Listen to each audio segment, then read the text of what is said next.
तीन दामाद की सास पार्ट 2। अब तक आपने सुना कि कावेरी जी अपनी तीनों बेटियों ईशा, मोहिनी और सुहाना की शादी तीन घर जमाई लड़कों के साथ करवा देती है। उन्हें लगता है कि ये लड़के शायद घर का कामकाज संभाल लेंगे, लेकिन उनके तीनों घर जमाई बहुत आलसी थे। वो नौकरी भी नहीं करते थे और बाहर का काम भी नहीं। कावेरी जी ने अपनी बेटियों से कहा कि वो प्रेगनेंसी का बहाना बनाकर अपने पतियों को सबक सिखाए। अब सुनिए आगे। मम्मी, आपने जैसा कहा था हमने वैसा ही किया, लेकिन देखिए ना, विवेक का हाल तो वैसा का वैसा ही है। घर में ना सुबह का नाश्ता बनता है और ना खाना। नौकरी पर जाने की बात करूं तो खाने को दौड़ते हैं मुझे। हाँ मम्मी, मैंने भी सुमित को कितनी बार कहा कि अगर नौकरी नहीं करनी तो कोई छोटी सी दुकान ही खोल लो, घर का खर्चा कैसे चलेगा। देखो दोपहर के 12 बजने आए और जनाब अभी तक सो रहे हैं। हाँ मम्मी, ईशा और सुहाना ठीक कहती हैं। अविनाश का भी यही हाल है। जब मैंने अपनी प्रेगनेंसी के बारे में कहा तो मुझसे कहने लगा, अरे दूसरी लड़कियां तो 9-9 महीने तक नौकरी करती है, बस डिलीवरी के टाइम छुट्टी लेती है। मोहिनी, तुम भी नौकरी करो। अब मुझे कहाँ नौकरी मिलेगी। मम्मी बताओ अब मैं क्या करूँ। हे भगवान, क्या सोचकर घर जमाई दामाद लाई थी मैं कि मेरी बेटियां मेरे पास रहेंगी और खुश रहेंगी, लेकिन इन आलसी दामादों ने तो हमारी जिंदगी को भी प्रॉब्लम में डाल दिया है। मैं तो कहती हूँ मम्मी, हम लोग वापस अपनी जॉब पर जाना शुरू कर देते हैं। बता देते हैं इन लोगों को कि हमने प्रेगनेंसी का बहाना किया है। नहीं नहीं बेटा, ऐसी गलती भी मत करना। अगर तुमने ऐसा किया तो इन तीनों की आदत और ख़राब हो जाएगी। अरे आज नहीं तो कल कभी तो तुम प्रेग्नेंट होगी, तब वापस यही प्रॉब्लम आएगी। तब क्या करोगी तुम तीनों। हाँ मम्मी, आपकी बात तो बिल्कुल सही है। इन लोगों को तो सुधारना ही पड़ेगा। लेकिन कैसे? अपने बच्चों के आने की खबर सुनकर भी इन लोगों पर कोई असर नहीं हो रहा। पैसे कमाने के लिए घर से बाहर निकलना ही नहीं चाहते ये तीनों। अब मेरे दिमाग में एक प्लान आया है। तुम तीनों चिंता मत करो, उन तीनों को बुलाओ, फिर मैं बात करती हूँ। थोड़ी देर बाद कावेरी जी अपने तीनों दामादों को सामने बुलाकर अपनी बात कहना शुरू करती हैं।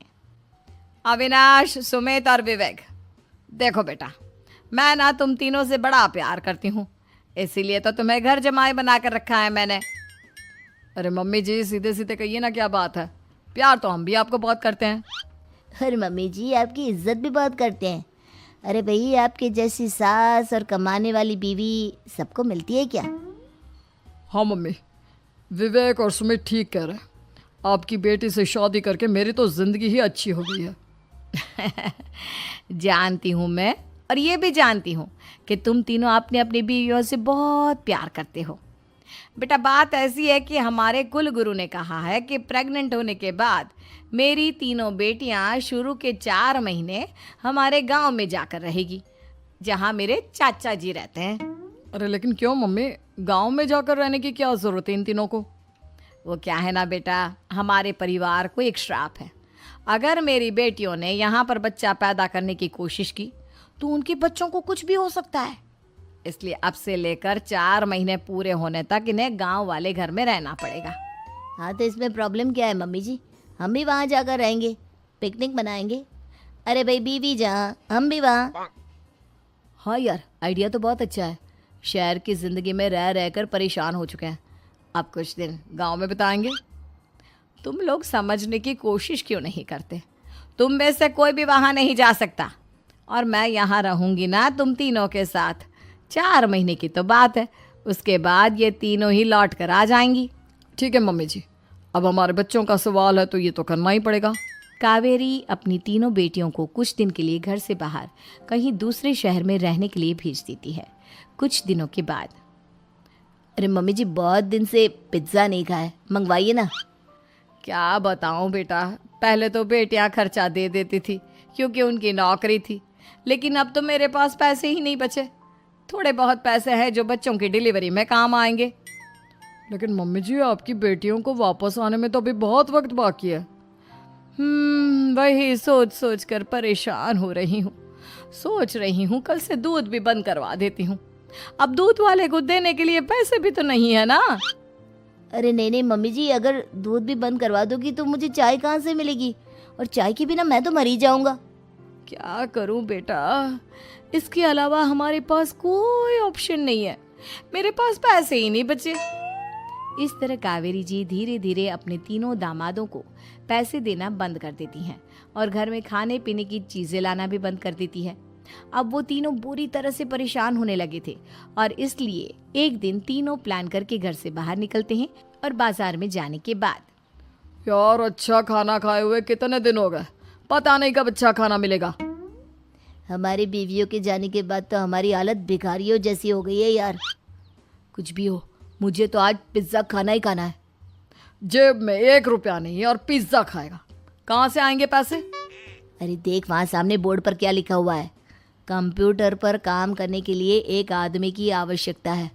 भाई मैं तो जा रहा हूँ, काम करूँगा और शाम तक पैसे लाकर आराम से पिज्ज़ा खाऊंगा। जा जा, तुझे कोई काम नहीं देने वाला, हम तो घर जा रहे हैं। चल भाई सुमित।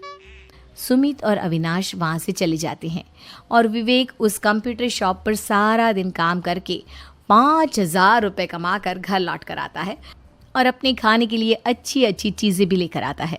ये देखकर विवेक और सुमित के दिल में भी कुछ पैसे कमाने की इच्छा जागती है। अरे सुबह सुबह कहाँ चल दिए तुम? मम्मी जी एक बहुत अच्छी जगह मिली है, कंप्यूटर पर काम करने के 5,000 मिले थे कल मुझे। अगर रोज़ काम करूँगा तो पूरे 40,000 की तनख्वाह। अरे वाह, ये तो बहुत अच्छी बात है दामाद जी, आपको जाना ही चाहिए। सुमित और अविनाश विवेक को इस तरह तरक्की करते देखकर परेशान हो जाते हैं और वो दोनों भी काम की तलाश में निकल पड़ते हैं। धीरे धीरे उन दोनों को भी काम मिल जाता है। अब कावेरी के तीनों दामाद छोटी मोटी नौकरी करके अच्छा पैसा कमाने लगे थे। एक दिन कावेरी उन्हें अपने पास बुलाती हैं।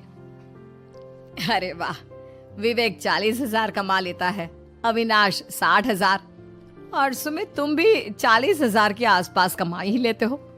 कुल मिलाकर तुम अच्छे खासे पैसे कमा रहे हो बेटा। हाँ मम्मी जी, बहुत मज़ा आता है जब महीने के एंड में मोटी रकम हाथ में आती है। पूछिए मत मम्मी जी, घर में रहकर रोटी बना बना कर और तो जैसा महसूस होने लगा था मुझे तो। हाँ बेटा, तुम तीनों की बात तो बिल्कुल ठीक है और जानते हो अब तुम तीनों की पत्नियां भी वापस लौट कर आने वाली है। लेकिन मम्मी जी अभी तो उन्हें गए सिर्फ 2 महीने हुए हैं, आपने तो कहा था वो 4 महीने के बाद लौट कर आएंगी।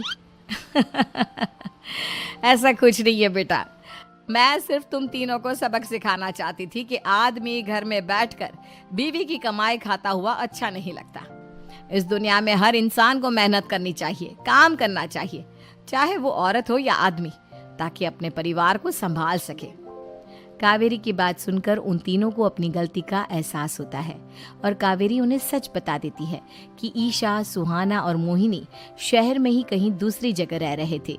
शाम के वक्त उन तीनों की पत्नियां लौट कर आ जाती है और कावेरी जी का परिवार एक खुशहाल परिवार की तरह रहने लगता है।